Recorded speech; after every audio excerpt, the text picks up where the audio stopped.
welcome back to another episode of the ADH Dads. I'm your host, CJ. And I'm JJ. And we got a packed house here today. So if you hear the holiday music blaring or the kids pop up in the screen, that's because we're getting ready for the holidays, buddy. Nice. 2 days away from Thanksgiving, we're going to release this episode. So yeah, man, how you preparing? Well, I just want to first say, the activity is bustling in your house because I see your brick background flowing like a flag right now. So Yeah. for a little behind the scenes, those are not real bricks. Yeah. Yeah, I thought it was a good episode that we could touch on today because, it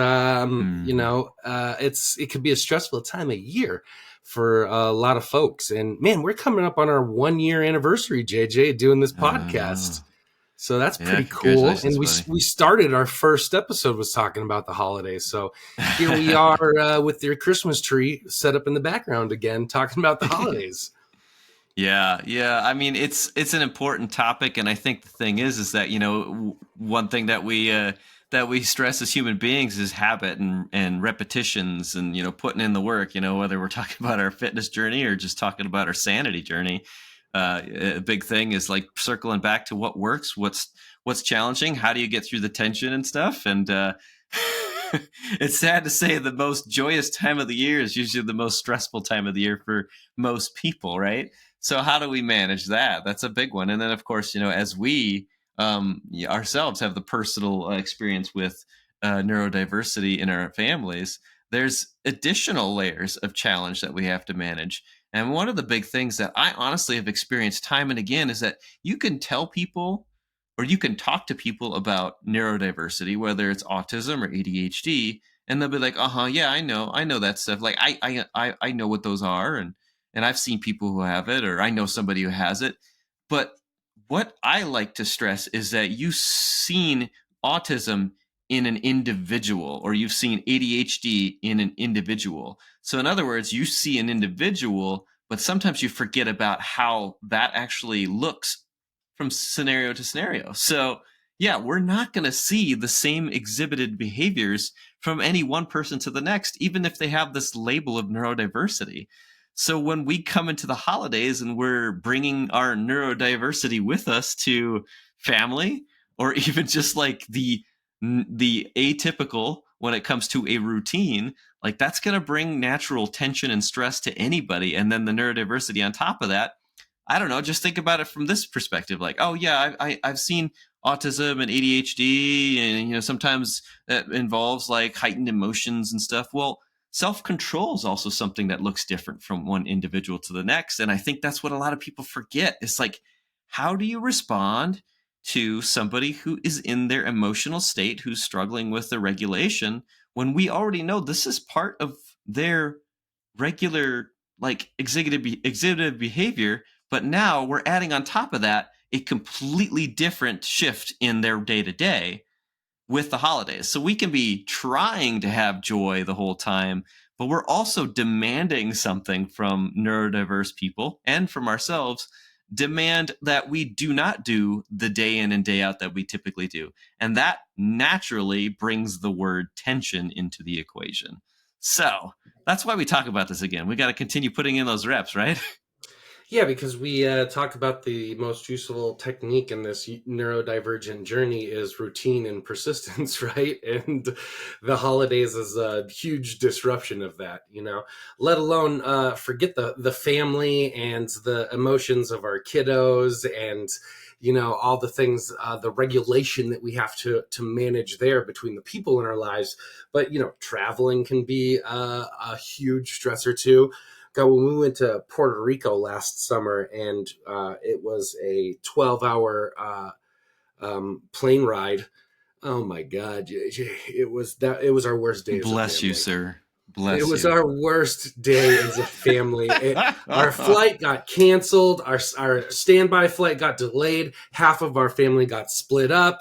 We missed our flight and our layover, and it took us 18 hours to get home. And when we finally did at 3 a.m, everyone was wrecked. There was no regulation to the emotion. Everyone was falling apart, and so it was hard. It was like, what can I learn from that? and expectations is at the forefront of that, and yeah, that just that awareness of that disruption of bedtimes, of time changes, of routines and family and bedroom settings, it's a lot. So, and not only do we have to help everyone around us emotionally regulate, but we have to be conscious of emotionally regulating ourselves during this process, right? That's the most important one.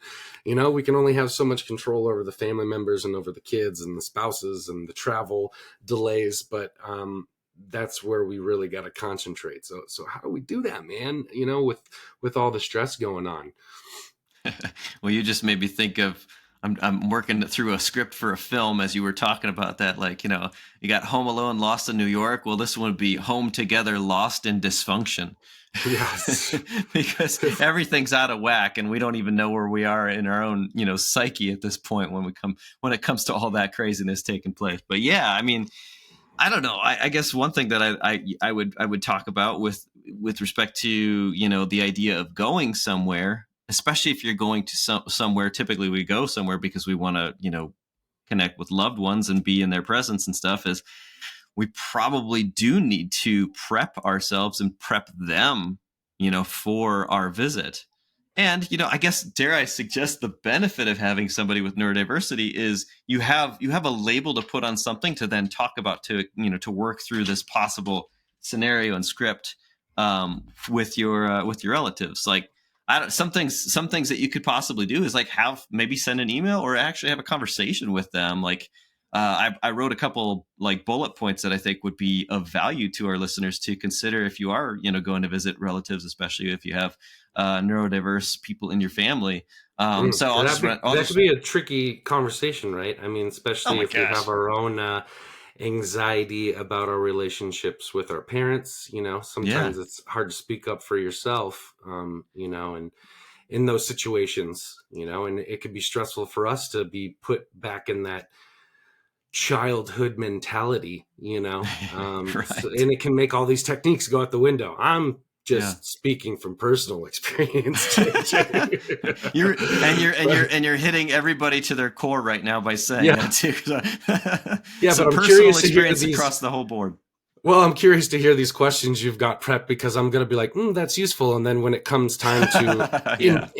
implement them into my own conversations, I'm going to have a panic attack. So, Yeah, well, so I mean, I would like to, discuss this as, from both perspectives too, like the person who's bringing up the courage or getting the courage to say some of these things, and what should we interpret, as somebody who's receiving the message. How should we interpret that? Because I think a lot of times it's so easy to go back into, defending our own, ego in that, because we lose sight of what the point of this, conversation is supposed to be about to begin with.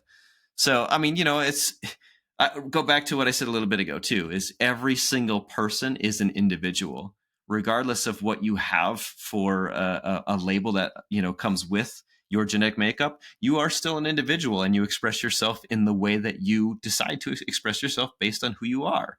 So all those things kept in mind become of value when we step back and breathe and think about that. So I just put down some bullet points as to ways to to engage the people that you're going to visit, especially your parents. Let's just be honest. The grandparents, they'll want to weigh in on their many generations past approach to parenting. Let's just see how we can handle that. So here's bullet point number 1. We are all excited to have a good time together. Here's what I would love from you to my family in order for that to become successful. So, I'm not telling people this is what you have to say, but here's a way to get the get the conversation started. To expand upon that, bullet point 2 is here's what our day tends to look like, and here's what our family looks like in that. So building up like a situation, a scenario where you're basically explaining here's how it looks when we're at our day to day. The third bullet point I said, the change in routine and level of excitement will be at times overwhelming. And here are some things we say and do to help moments of heightened sensation. Because let's be honest, there is a lot of overwhelm, whether you're opening presents or everybody's sitting around the table, passing stuff around. The kids are just they're bickering about something like Yeah, I'm used to everybody talking at the same time. My parents yeah. are not used to five people talking over each other. They haven't tuned into that frequency to be able to hear everything that's going on, and it's just sound overload to them, you know? Yeah, and that's a tough situation. So what do you do to prep them for that? Sometimes I guess it is simply saying like this is what it looks like.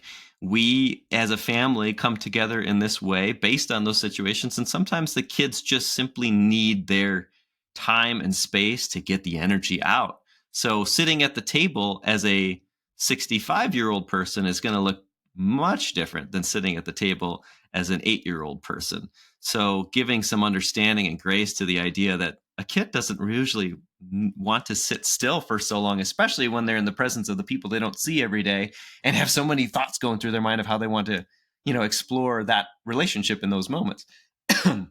As neurodiverse people, sometimes, we either have two things going on. It's either now or not now, and both are pretty intense. So, so when a parent is like, I just want to calmly get through, well, that ADHD brain is like either now this or not now this. So having to give some grace to that is very important. And how do we have that conversation with ourselves and expectations? That's a tough one. So individual family members being prepped is really important in that, so they understand the now and not now mentality.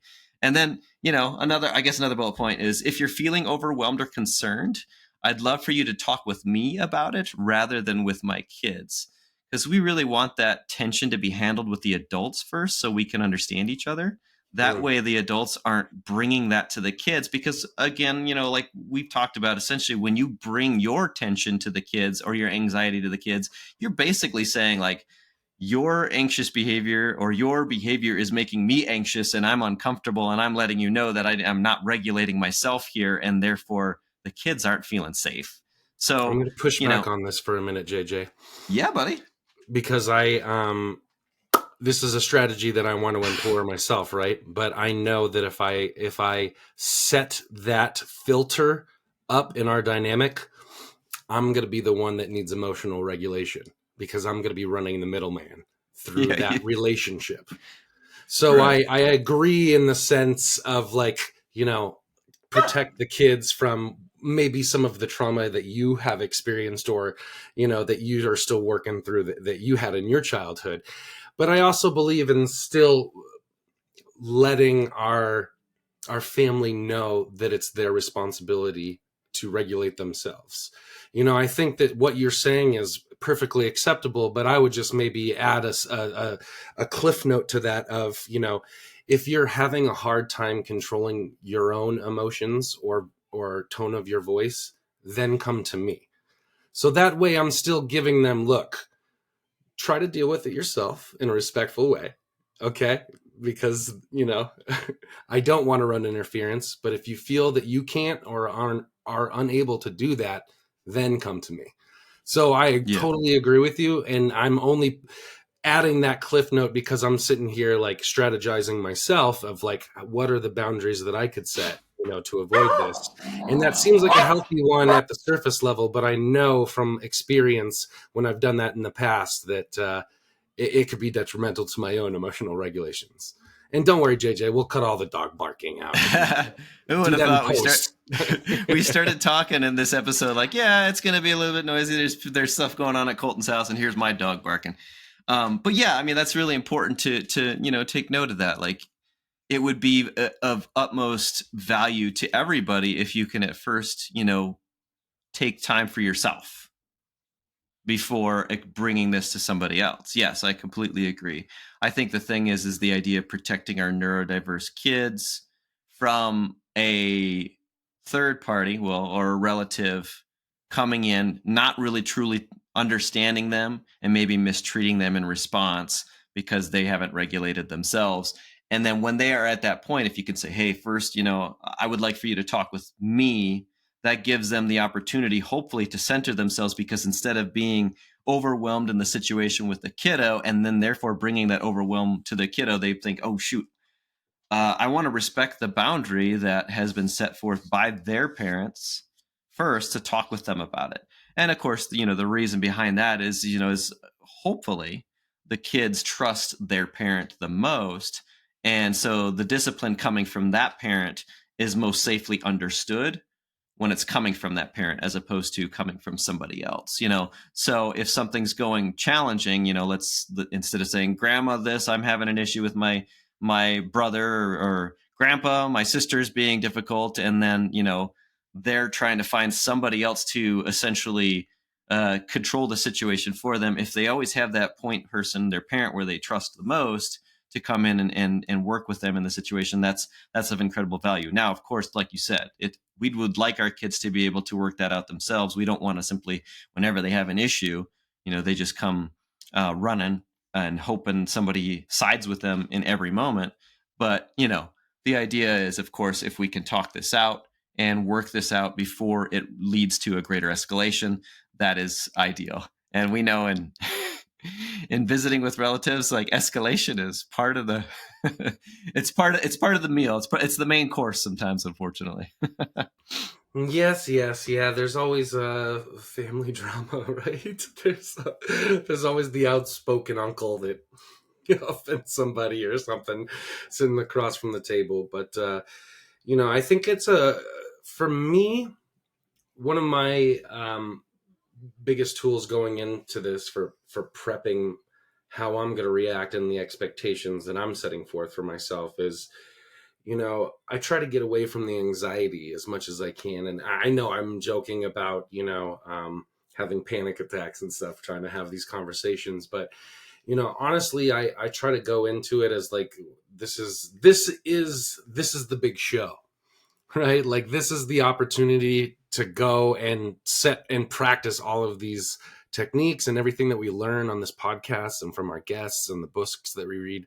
This is what we train for, right? Like, you know, this is it. So instead of trying to have anxiety about it, it's like, okay, great. How can I implement this? How can I set myself up for it? What are some things that I could prep?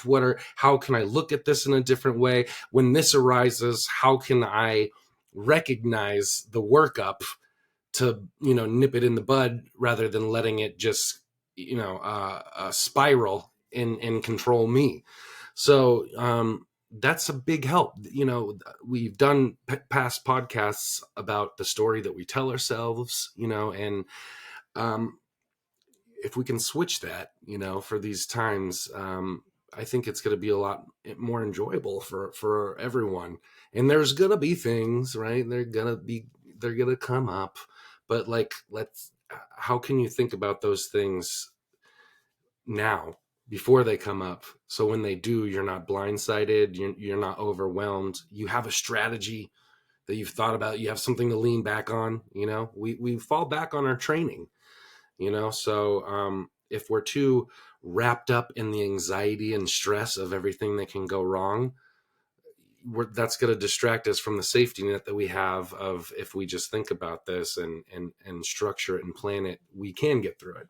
So, you know, like I said, I'm joking about the anxiety and stress here, but I'm also kind of excited to have this opportunity, because the last time that, you know, we brought the kids there wasn't a lot of structure and planning. It was like, let's just go see how this goes, you know. And now we maybe know some things, you know, that we need to ask beforehand and, you know, set up the structure. This is our routine. This is what our day usually looks like, you know. And my parents have been very intentional about that too, you know, with, you know, just the little things of what do the kids eat, what are the snacks, because that was the big thing when we went there last time. You know, I don't like going to grandma and grandpa's, they don't have any of the snacks that I like, you know. So grandma and grandpa made the effort, they went out and got the snacks, you know. So that's one thing on the checklist we can tick away here to not stress about.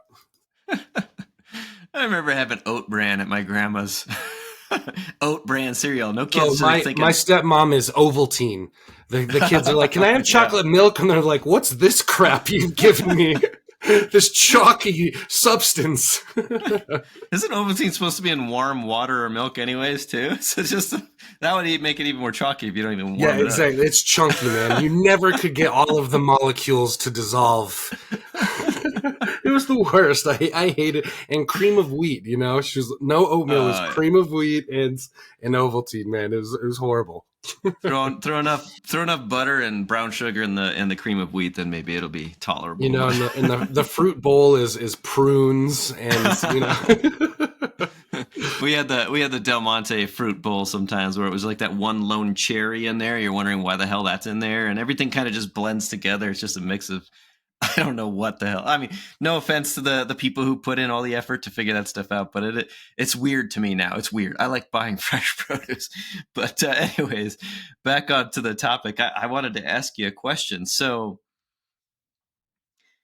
you know, you know to expect the unexpected, but what does that really? How do you prepare for that? You know, let's just be honest. You're going to come into a situation where one kid says, "I want this," the other kid says, "I want this," and maybe the one with ASD is like completely hyper focused, laser focused on this one thing, and that is not at all within the realm of well, maybe hardly within the realm of possibilities for this particular trip or day. How do you work through that? And then I'll just be honest, like because I know myself and all of my history with my family, I get that feeling. You know, I get that feeling in me where I'm just getting more tense because part of my, you know, I'm not physically looking their direction, but part of me is like my mind is looking that direction to see, oh crap, how are they going to respond to this? Now, how am I going to deal with this and my kiddo at the same time when I know they're feeling the nails on the chalkboard over here while my kid is feeling uneasy and unhappy and not feeling safe or heard because he's had this on his mind and now it's being disrupted by what the majority wants to do. And even if I had a conversation with him prior to that, so we know what to expect, that doesn't mean he's going to be like, okay, well, cool. I'm just going to follow that plan because I'm a perfect angel and I just do whatever the hell everybody tells me what to do. It could be that something comes in their mind. How do we handle that situation? And how do we let go of what outside perspective is trying to tell us, especially with family and our many, many years of history together? Yeah, for me, something that I've really been incorporating over the last couple of weeks, not even just with the family holiday travel stuff, but in when I notice these moments with our oldest, we've created kind of like a safe phrase or a safe word, you know, which is, do you want to go talk about your feelings, you know, or do you want to go reset together? You know, something like that, whatever, you know, you guys are comfortable with. And I think that when she can come to me, and she has, which I think is a great thing. Usually I'm the one that's like, do you want to go talk about feelings? And she's too caught up in her feelings and will say, no, you know, I just want to be left alone, you know. But if you wait long enough, a minute or two after that, she'll come and go, I want to talk about my feelings, you know. So I think like creating some sort of space of like, no matter what's going on with family members, with siblings, with you know, if you can have that talk beforehand of like, you know, if I notice you getting emotional, I'll say this and we'll go take some time out. Or if you feel like you aren't getting what you want and you're having a hard time controlling your emotions, you can come say that to me. And no matter what I'm doing, we'll go find the quiet space and we'll work through it together. So I think just like the safety of prepping our kids with, I'm here for you, you no matter, you know, how scary this looks in a different environment or with, you know, people that you may not be familiar with or routines that you may not be familiar with, you know, I'm here, and just keep that in mind. So prep our kids with the same conversations too. You know, this may be a little difficult, this may be a little different, you know, but I'm here anytime you want to talk about that. I love that, buddy, because that really is showing, you know, a specific or it's indicating specifically to that kid a message of incredible value that they have and that you really are there to understand and hear them and you are acknowledging like not only just the current situation but possible future situations that you want to work with them and when they are feeling something because you know that's that safety that's the arms wrapped around them now and in the future that you know you have their back and that you know it doesn't mean that they're going to walk all over you and I believe that that teaches them that you're not going to have them walk all over you too. So I really want to acknowledge that and then if I can ask a question a little bit further along that line, let's say there is a planned event, and the one kid is just like not feeling it, and it's like this kid is not going to be able to make the day work for themselves, let alone the people around them going through with this event. What are the drawbacks to saying, all right, parent one or parent two is going to hang back with kiddo, and the rest of them are going to go and have probably an awesome day together? What are the drawbacks of doing that? I think, we talked about a lot about our own anxiety with our relationships with our parents, and the expectations that they have and the expectations that we put on ourselves and how we want to appease them. So I think that goes a long way into how we handle these situations, and how we maybe put our kids in a situation that we know may be disruptive or that is going to cause problems because we have that anxiety anyways. And I think about what we talk about a lot on this podcast is how do we still have those conversations despite the anxiety?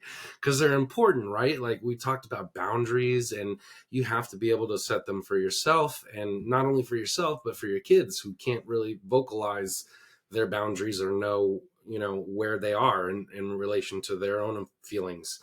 So we have to be very conscious of that. And I don't think that there's anything wrong with stepping away from the planned family activities, to, be present for the bigger picture, which is our kiddos' well-being and safety and emotions. So, I don't, as hard as that is, I would definitely challenge, parents to figure out what that may look like when that does come up, and what they're going to do and how they're going to go about it and how they're going to respond to those guilt spirals that may be put on us, either verbally or subconsciously by ourselves. Yeah, for sure. I mean, I'm picturing a scenario in my head right now. Like, oh, there's this relative, this parent, it will voice to us, I'm disappointed. I'm disappointed that this, and it could be that they didn't choose to step into our shoes and think, well, had they not done that with their kiddo, and would have brought kiddo with, if that's the scenario we're talking about, and that kiddo could have felt unhappy and unsafe the whole day, and everybody could have just been coming home, like everybody's just kind of staring down, except for the driver, of course. Everybody's just staring down in the car because they're miserable because of how difficult the day was. And I'm not saying the neurodiverse kid is going to be a guarantee wreck to the day, but it will change how the situation goes down. So if a relative does express their disappointment, honestly, I'll just say this much. I believe that everybody can practice this if this becomes your situation, is to say, thank you for thinking of the family. Thank you for the care. I appreciate it. And then move the hell on from that conversation, because you did your part to protect yourself, protect your kids, and protect the people involved. That's my honest, like, quick advice to anybody who runs into that situation where the guilt trip comes. Like, you can have a quick way out if you put your effort into it, and you don't have to feel bad about it because you did what you felt was good in the situation, and you cared enough to understand your kid to the point you can understand them, and you made them feel safe. Well, we were talking before we pressed record on this, and you said some phrasing that I really liked, that to kind of combat disapproving opinions, of our parenting style with neurodivergent kids. And that was, what my kid needs right now, or, what looks best for my kid right now, or, maybe you can phrase it better because I'm butchering it, I feel. But I feel No, like that. you're on the right line there. Go ahead. No, no, no. What was the phrasing that you put it in, Well, so I can I finish my think thought? Yeah, and I think this is one of the quickest ways for somebody bringing in their external, like, thoughts and opinions on this, for them to see it and to really, like, let it soak in, is to say, well, what what kind of parent does my child need right now? There it is. Yeah. And I think that can be good for, whether it's what we're talking about in guilt of missing an activity or not participating in a function, to sorry, little ones coming in here. What's up, bud? Hey, What do you buddy. need? I hurt my leg. You hurt your leg? Oh, You want to come in and say hi real quick? It's okay. It's okay. we have a special guest. Yes. Yeah, here, take the dog, and I'll take the child. Listeners, this is what it's all about right here. Yeah. This is the beauty of life. I love it. It is why we do what we do. Look Say at that. hi, Caden, to our listeners. He's got his chips. You got some chips. Yeah, he's ready to go. Snack time. Getting that savory in there. Okay, oh man, he's proud of those lays. Oh, he wants to just pour them in his mouth, so he's getting them ready. Yeah. Here, if you hear crunching, that's what that is. That's a guarantee. But I think that phrasing can work well for, you just hear the crunching. that can work well for, displacing some of that guilt in the moment of not going to a family function. And it can also help with the opinions where, you should be more strict on him, or you should do this, or that feedback that we get from family members. I think, what kind of parent does my child need right now is a really good question to not only ask our family members, but ourselves too, when we feel those emotions rising up. Well, let's be honest, when we feel our feelings of sadness, when we're in our deep place of not feeling safe, and we're scared, and we're whatever it is, we're to the point of tears, that's when we really, really need, or would really desire, to have somebody who sees us and is just there for us. So when we ask the question in that way, I think that brings that into focus more than any kind of statement, because often what happens in those situations of escalation, or just frustration or tears, is that what is it, the screaming child on the plane is something that everybody's probably familiar with, that cliche. You feel tense, you don't feel comfortable, and you want it to stop. So when you are saying that to yourself, you're saying, I want this, I want that, I want this, I demand this. Oh, if I can get rid of this, then I can be doing better. And so all of that is me focused. As soon as I say, what does my child need? I've completely thrown that the other direction. And I realize, oh my God, there's somebody in need here. They're struggling. What would I need in that moment? Even if I do come back to saying that, well, now I'm crying. Wouldn't somebody shaming me make me feel better? Telling me to get over this, telling me, oh, I'll be okay, it's not that big a deal? Because my emotions do matter. A lot of times that's what we struggle with relatives, is when they want to weigh in on the situation because they're not feeling well. They're not feeling comfortable. And that's it. So what kind of parent does my kid need? What kind of grandparent does my kiddo need? Let's ask the real question. That's the kid. That's the person crying. That's the person feeling uneasy. Something's not going well for that person. So if they came to that point first, why do I have to all of a sudden be the one that needs to be comforted here? Yeah, I totally agree, bud. I think that's a powerful question. So I'm going to implement that this weekend. And my third tactic is distraction. Distraction. That's my third and fourth tactic, JJ, is distraction. After this, we're going to go get some coloring activity books and, some drawing utensils for those emotionally regulating moments. And there's a park around the corner that I've mapped out, so we can go burn some energy there. And, because we usually resort to screens when family's here, because it's easy, it gets them quiet. And that's good for a day or two, but then it always falls apart on day 3 or 4,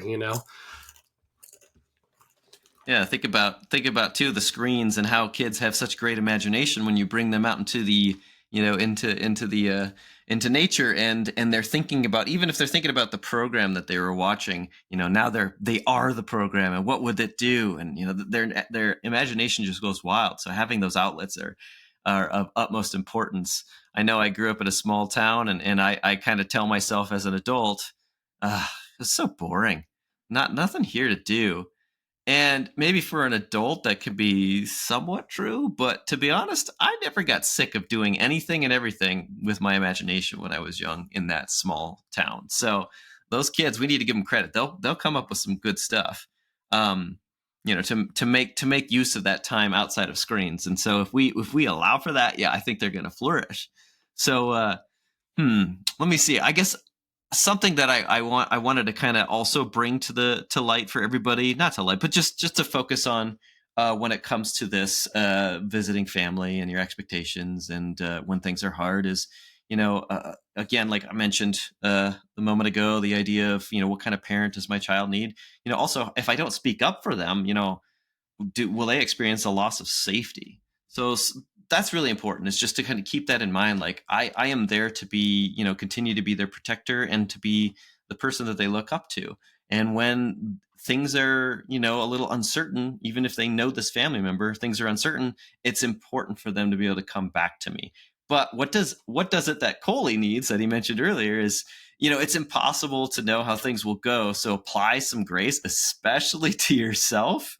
If you need to give yourself some time to center, do not feel guilty about it. I think that's one thing that we do, whether we're hosting or we're taking our family somewhere for somebody else to host us, is we put this burden on ourselves that we have to have all the answers and everything has to come through us, and we have to provide all the comfort all the time, and then we forget about ourselves in that. So taking that time, if you can get it, so that you can best show up for yourself and your family, super important.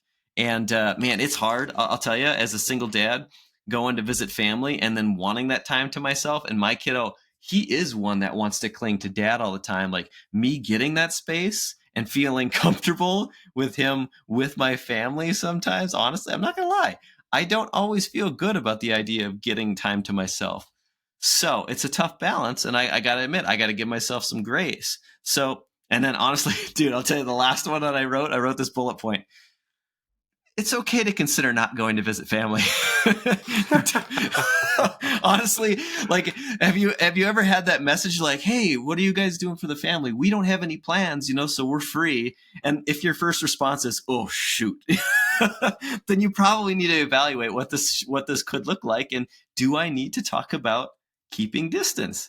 That's not a bad thing, guys. If you have a history over and over of things just not going well, either apply some of these tactics we talked about now, or simply give yourself the right to say no, to say, I love the idea of us getting together. It doesn't feel right at this time, or whatever it is.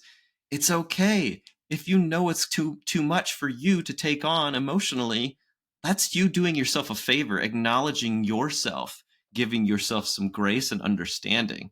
So I know that sounds a little harsh sometimes, but if you want to say no, maybe that's the best thing for you to do.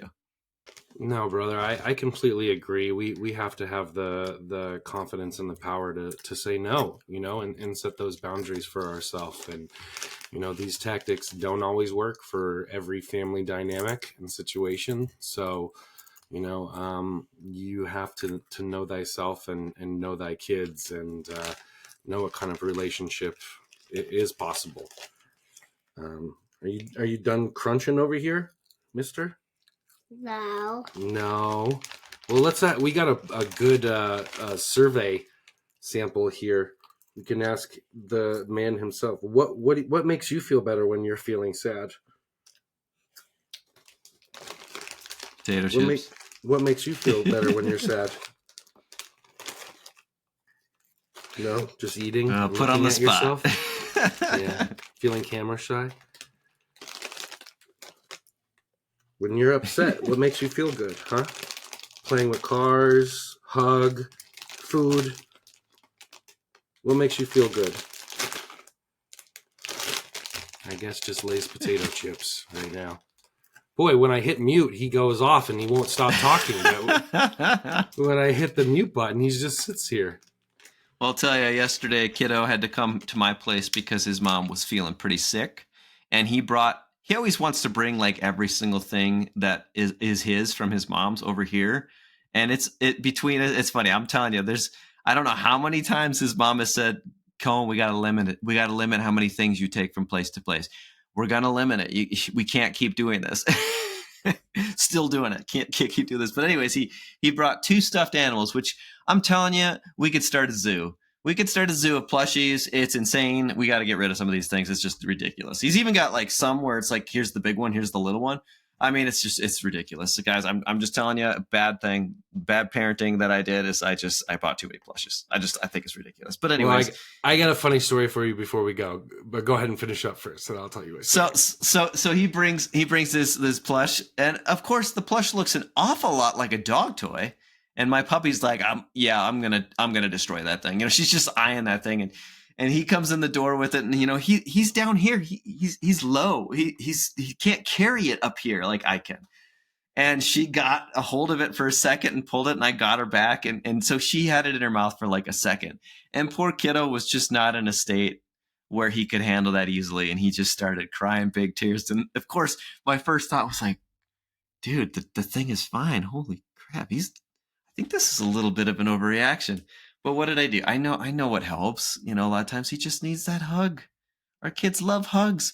Guys, hugs are free. Hugs are so easy to give out, and they are priceless at the same time in all the good ways.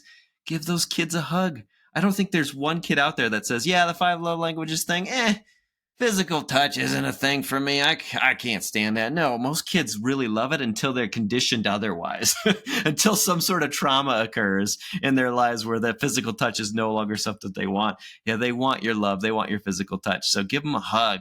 That's a huge part of helping them feel safe, guys. So when you're at the relatives, let's just say grandma starts to weigh in on the situation too much. Just grab your kid and give them a hug. Sometimes it just could seem random, but it still matters. Yeah, that's usually the answer he gives when I ask what makes you feel better when you're upset is a hug. So I was trying to feed him the line, but he was too camera shy to get the message. But I have a funny story for you too. As a kid, I had way too many plushies, way too many. And I had a fishing net on my roof, and you'd throw the plushies up there. So you'd like release the net, and they'd all rain down. And I had a bunk bed, even though I was an only child. But just the top bunk. The bottom bunk was just nothing. It was like a play area. You would like drape a blanket over it, and I would turn it into a fort, and I'd play with my Legos and my toys in there. And there was a nightlight that was plugged into the wall. And I used to, like, as a comfort thing, release all my plushies from the ceiling and pull them into the bunk bed, clubhouse area, and put them close to that nightlight. And they would get warm from the nightlight. And then I would like snuggle them and, get all come snuggly with the warmth. And they caught on fire one day, JJ. And I started a fire in my room, and I burned half of my plushies to death. No, most Brownie tragic. And Fluffy. Yeah. No. Not to mention almost setting my entire house on fire. Oh, so don't put plushies next to hot things is what I learned. So. The fire department comes through to do the safety inspection. They're like, stuffed animal pile, a fire hazard. Yeah, kiddo, buddy, I'm telling you, when he has a bunk bed too, and when we get in his bed to read at night, the corner where our feet are supposed to lay, like that's piled to the ceiling.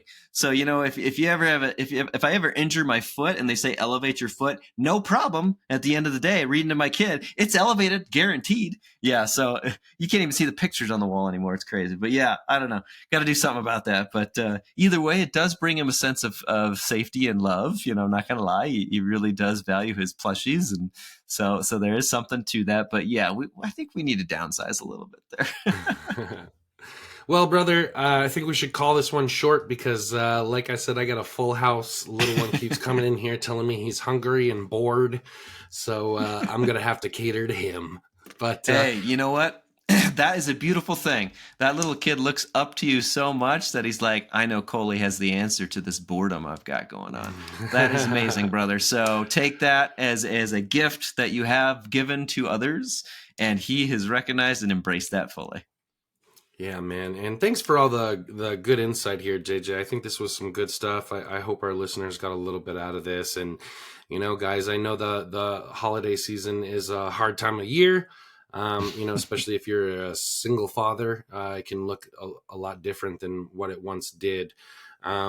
So, we do coaching. I don't know if you knew that. But if you guys are struggling in any way with your relationship with your kids or your spouse or your ex or your family, we do have some really great strategies that, we would love to share with you guys and that we have found very helpful in our own life. So, sometimes the hardest thing you got to do is pick up a phone and ask for help. So, but if you're in that season, please reach out.